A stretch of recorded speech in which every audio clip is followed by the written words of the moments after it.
All right, what's up, everyone? Welcome back. Happy Monday. Hello, Jen. Hello. What are we talking about today? Momentum. So we literally just went over this. And I still ask, what are we talking about today? So we're going to talk about momentum and things that actually move the needle for your business, I guess is a good way to put it.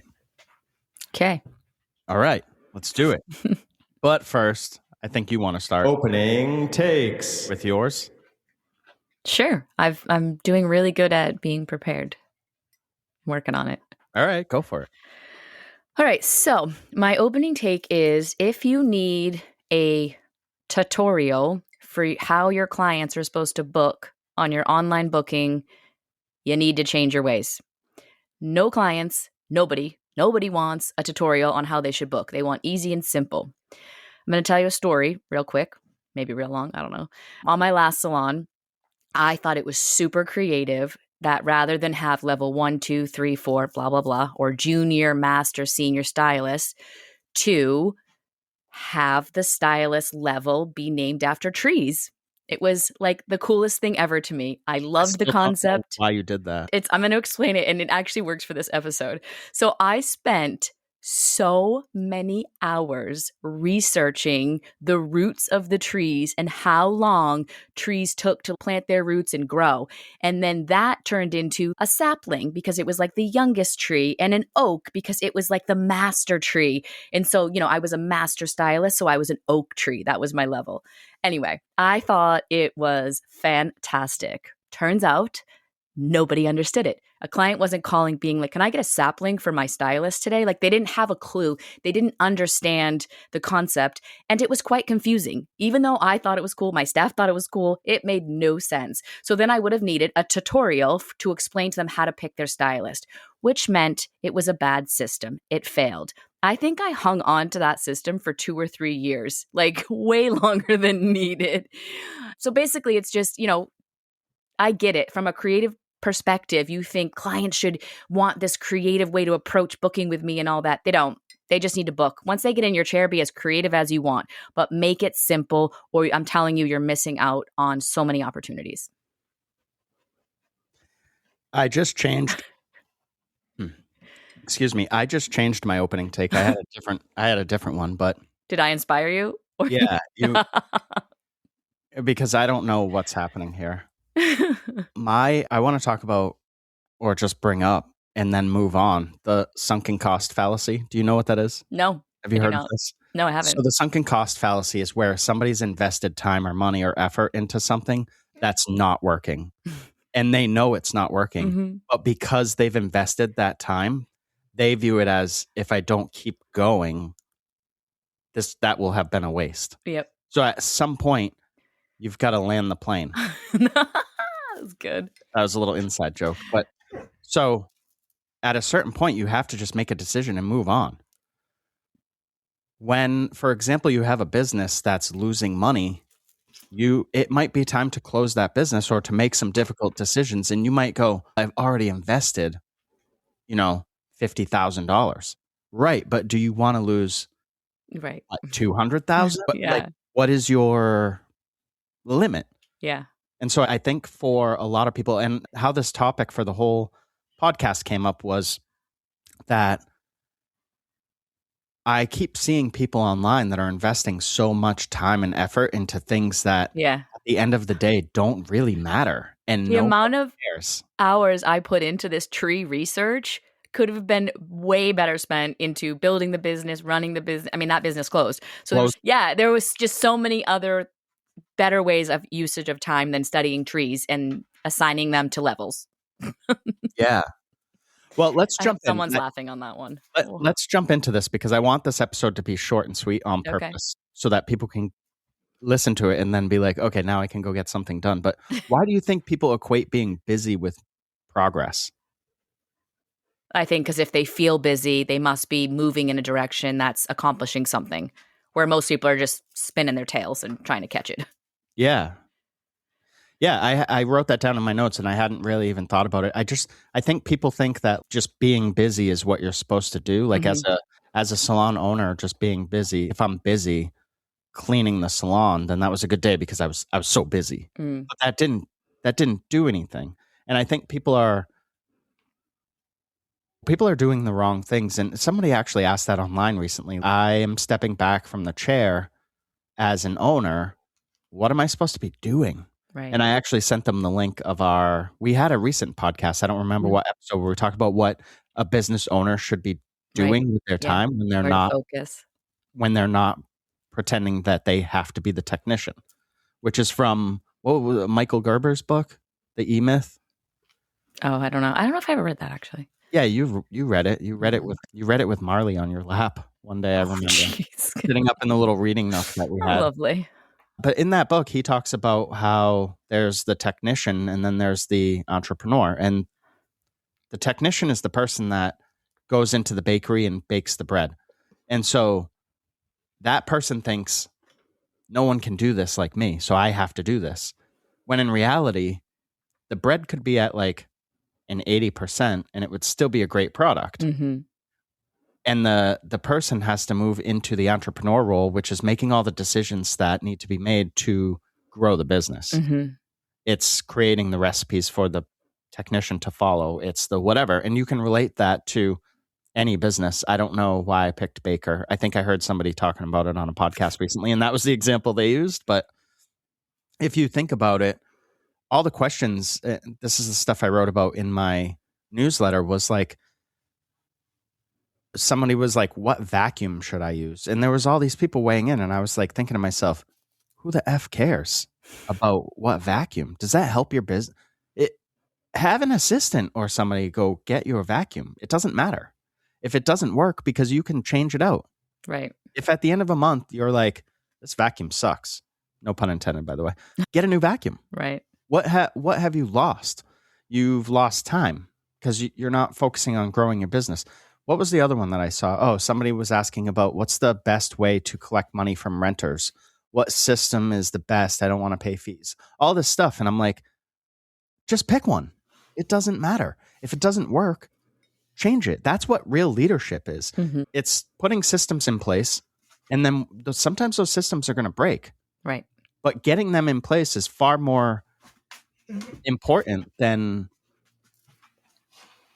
just waiting around for Right. the perfect system. Sorry, the dog was distracting me in the background. Sorry. And a lot of people freeze at putting the systems in place. They just keep talking about it, and that's doing you no good. So putting it in place, then reevaluating and innovating and pivoting where needed. You'll have fails in those systems, and that's fine, but you have to test them out. That's part of it. Exactly. And the other thing too is that people will, I guess they confuse we talked about this before we sat down to record, Jen, and I forget exactly what I said, but it's not really necessarily the flashy stuff, which is why people avoid it. You're not going to start working on your employee handbook and post how cool you are on Instagram. You know what I mean? Like it's all the boring stuff. So people will post like, oh, I had the longest day and I did this and grind and hustle and boss babe and all this bullshit that doesn't really move the needle. If you're doing stuff that doesn't compound, that dog has to go or something. Yeah. Hold on. Thanks. That was so distracting. All right, we're back. Little break to get the dog out of the room because he was being ridiculous. He was looking so silly, jumping up and down, flapping his big ears. He wouldn't chill. That's all I could see behind you was him jumping up and down going, ugh. We have, for people listening, Bowie is our black lab, and he's like, I don't know, he's got to be like 90 pounds, and he's just a big goofball. Yeah. He's awesome, but he's very distracting. So anyway, I was saying that if you're working on things that don't compound in your business, then you're not necessarily wasting your time, because things like cleaning and organizing, that stuff has to get done, but it's not the best use of your time for you to be doing those things. And the other thing that you can look at too, to quickly determine where your time should be spent, is, can somebody else do this? So for the cleaning example, yes is the answer. Somebody can do it. It's whether your staff cleans, like at our salon, and then you have somebody come in once a month to do a deep clean. That's like our process. Or you hire a cleaner every week or every night, or whatever your business looks like. I don't know. If the answer is yes, somebody else can do this, you probably shouldn't be. Right. And there's a bunch of stuff like that. So things I think that are momentum killers, I guess I'll say. Like, I have a short list here, but constantly reorganizing your systems. You got to get your systems in place, and look, if they break, fix them. But you don't have to constantly revamp everything all the time. That's just you not knowing what to do, so you're just staying busy. Right. Instead of improving your experience, rebranding. I've actually seen that one recently a few times where people are like, I'm thinking about rebranding my whole thing. What does I that mean? I think just changing your logo, maybe painting different colors. I don't know. Again, I don't think that's necessarily a bad idea. Yeah, If you that's should update and change things for sure, but I don't think you have to rebrand, but whatever. I don't know whatever that means to you. This one, Jen, is your opening take, but endless researching. When you just when you just research for your whole year, I'm a tree. but you never yeah, that was so weird. But you never actually put anything into place, you're just wasting time. And what are you make sure whatever if there is something you're researching on, what is the purpose and what is it going to do for the business? How is it going to grow the business? Make sure you're researching something that actually should be researched, unlike trees. Yeah, unlike trees. Consuming content. So how many times have I done this? I go on to post something on social media for the business or whatever. And then 17 hours later, you're Just like, what lost. am I watching? I'm watching some families unwrap their Christmas presents. I have no idea how I got here. That is what social media does. So don't get stuck like just consuming. Again, look, I'm not saying on your downtime. I love to scroll through YouTube shorts. It's mostly food for me.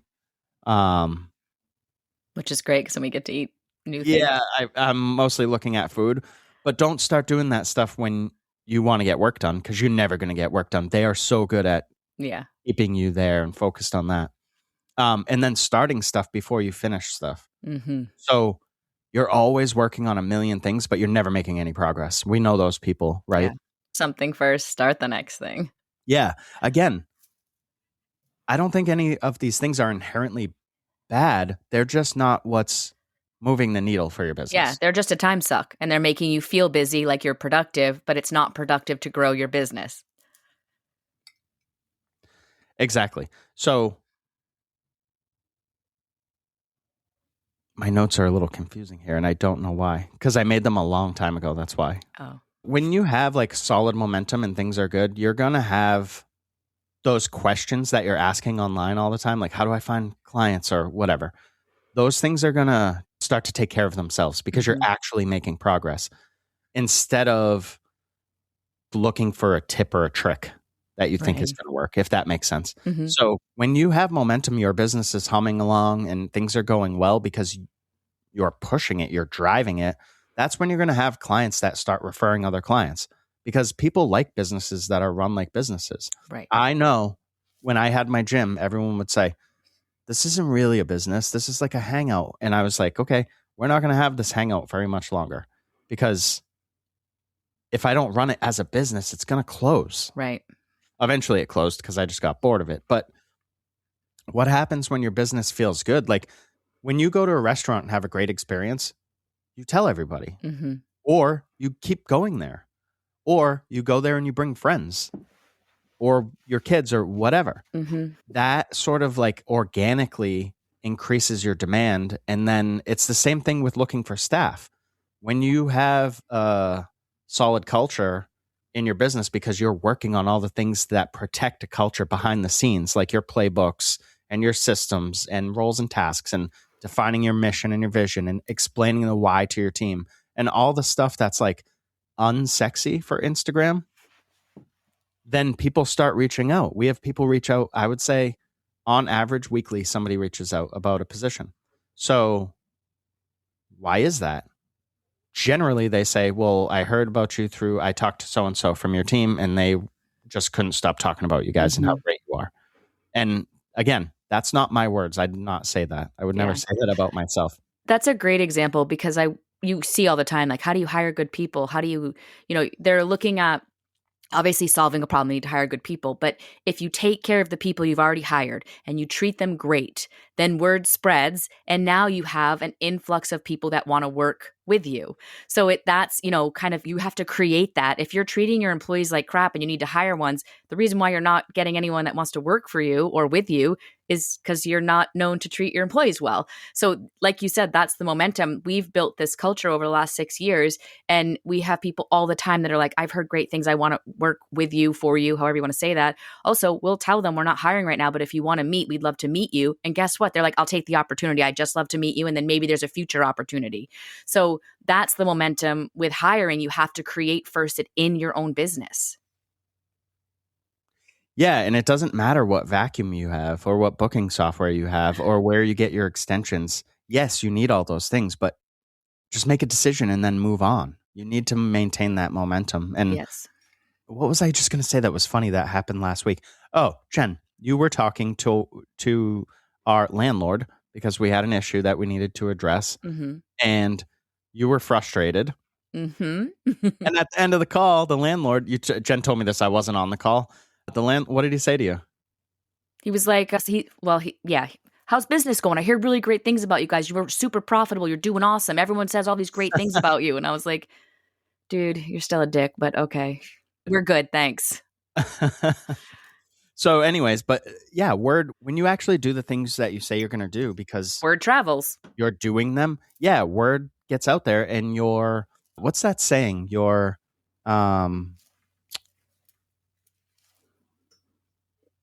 what precedes you. Why can't I don't know. I'd try to help you, but I don't know. Yeah. Anyway. Yeah. Reputation? Your reputation precedes you. I don't know why I'm off. Actually, I do know why I'm off, because I'm a little tired today, but whatever. That's a different story. So when you don't have that momentum in your corner and you haven't built that stuff up, what starts to happen is you get frustrated and you're creating these situations like you talked about, Jen, like you need to hire people now. It's not that you want to hire people to grow your business. There's urgency. Like I need to hire because people aren't happy or people left or this particular team, quote unquote, doesn't get it. That's probably because you're not leading. Right. And so at that point, shortcuts sound real good. So now you're looking for tips and tricks and you're looking for tactics. You're not looking for... And you're not getting ahead. Yeah. You're looking for a template. How can I take something that someone else has done, plug it into my business, and just have success? That's going to be very difficult to do long term. Will that work short term? Sure. Maybe. Maybe you'll luck out. Maybe you'll luck out and it will work for a decade. But we've seen businesses too that they lose that momentum, and after a decade, 2 decades, 3 decades, they're closing their doors. Right. They just run out of steam because they're doing things the same way over and over again. And it feels like progress, but it's not progress. So we talked about we're going to talk about what actually creates momentum. So I think it's probably the easiest way I could say this, and this is just my 2 cents, is if you think it's wicked boring, you probably need to go do it. If you're like, that doesn't sound fun at all, that's probably what you should go work Everything you're procrastinating working on is probably where your attention needs to be. Yeah, like I didn't want to sit down and start rewriting our employee playbook this year. But guess what? I'm about halfway or maybe 2/3 of the way through. Nice. And it feels good because it's like I sat there for, I think, 2 or 3 days, basically. And I pulled it apart, blew it up, rewrote it all. And it didn't feel like I made a whole lot of progress in those days. But looking back, I'm like, wow, now that's off our book. Like that's a momentum builder. Things like that. So you want to look at things that sort of, I guess, fall into the category of like consistency. It's things that you're going to be able to do day in and day out a little bit, like I'm trying to think of different examples, but sitting down to write that playbook is something that I could just sort of chip away at. And there's not a lot of, I guess, intensity, for lack of a better word. I'm not trying to rewrite that playbook in a single day, and that's not going to be effective. But I think a lot of times people are looking for that, like, intensity. They want that giant jolt because they think this is what's going to help my business. And oftentimes too, that there's a million things to do. It's not You're not going to find like one quick fix for your business, whether it's hiring or finding staff or even whatever, attracting clients or even picking your software. Like just, there's not going to be one thing that just makes your business. That's another thing too, the software thing. What's the best software? I've had this one and they changed something. So now I'm mad and I'm looking for a new software. Who cares? Just pick a software. Mm-hmm. Also, they all have their pros and cons. Yeah, every software has a pro and con. So guess what? Spend one day researching it, not 19 days researching it, and then you still haven't made a decision. Just like, I guess, pick two and then flip a coin. Yeah. I'm telling you right now, you're never going to find a perfect software. No. It doesn't exist because all softwares have, like Jen said, pros and cons. Yep. So by spending the time, like even polling groups, like first of all, go on the Facebook group and there's a little looking glass. Click that and type in software. You will see the other trillion threads of everyone else asking the same question over and over and over. And everyone has different needs. So there's not a one answer. There's not one that's better than another. It just depends on what you need. Yeah, for sure. What else can we talk about real quick? The people confuse indecision with preparation. That sort of goes back to, I think, the researching thing. So I don't want to make a choice. This might even be like a subconscious thing, Jen, where someone's like, I don't want to disrupt my business, so I don't want to make a decision.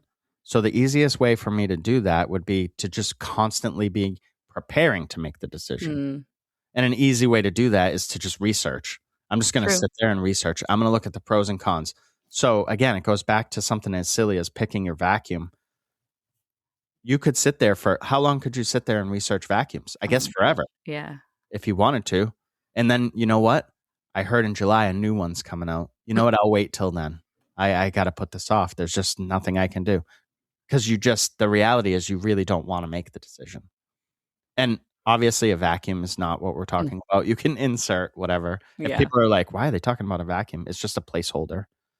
And it's one you see a lot on these Facebook groups of big discussions on vacuums. Just literally, it's insane. It's a waste of your time. Yeah, it does come up actually. A lot.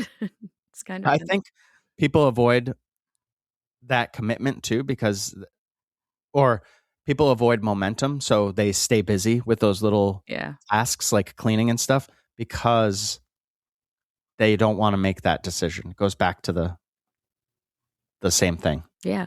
Right. And it sort of, you're creating like constraints for yourself. And it's like a safety net.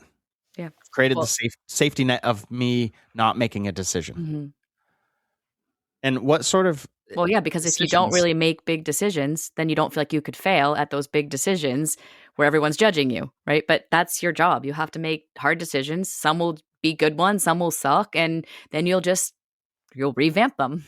That's actually a perfect segue. So what sort of decisions then should people be making and spending their time on? Things that someone else can't do, and things that compound. So if we go back to that, what should an owner be deciding? Pricing structures, pricing, all the pricing decisions. When is your staff going to get a raise? What does that look like? What marks do they have to hit? All those things. That is owner type stuff. And then having the conversation with your staff. Right. So running the meeting, the team expectations. What does this business look like for you? What does it look like for a client? What does it look like for me? How do those things all work together? Putting in the rules and then making sure they're being followed. Yeah. Things like scheduling boundaries. We talked with somebody earlier on the phone about this.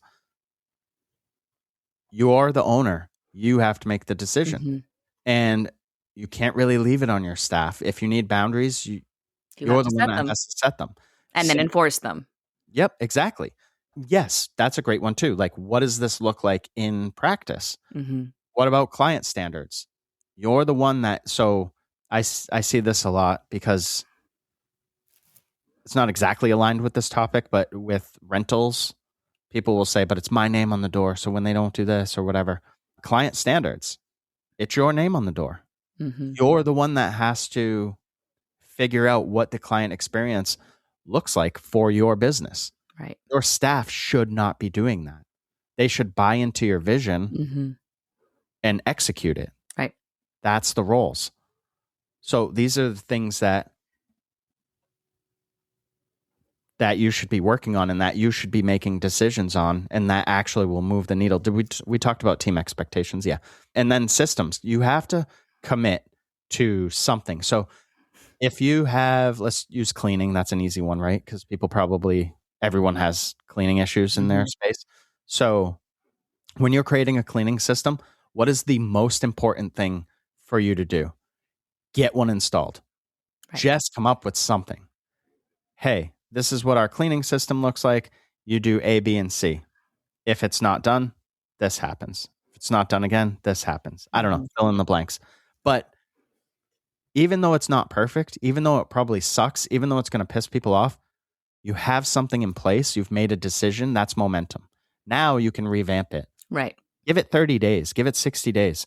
And tell people, hey, if you think you have a better way, I'm open to suggestions. We're not going to talk about it on the floor. But, pull me aside or use we use Slack or whatever to communicate with your team and take their input.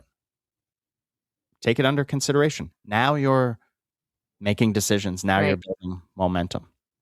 And I guess we can sort of wrap up. I have a trillion more notes. I don't know what I was thinking when I made this. Maybe this was like a 6-part episode, but when you start, I guess we can close on this, Jen, making decisions that actually matter, you're going to be uncomfortable. Because you're going to think, say the pricing stuff, that's going to be uncomfortable because you're going to think all my clients are going to leave if I raise my prices. Or if I structure this business properly and install profit, people are going to think I'm greedy. Or my staff's not going to want to raise their prices to what I want them to have their prices at or whatever. So you're going to create all these situations where and none of them are going to lay out the way you think they are. Nope, not even close.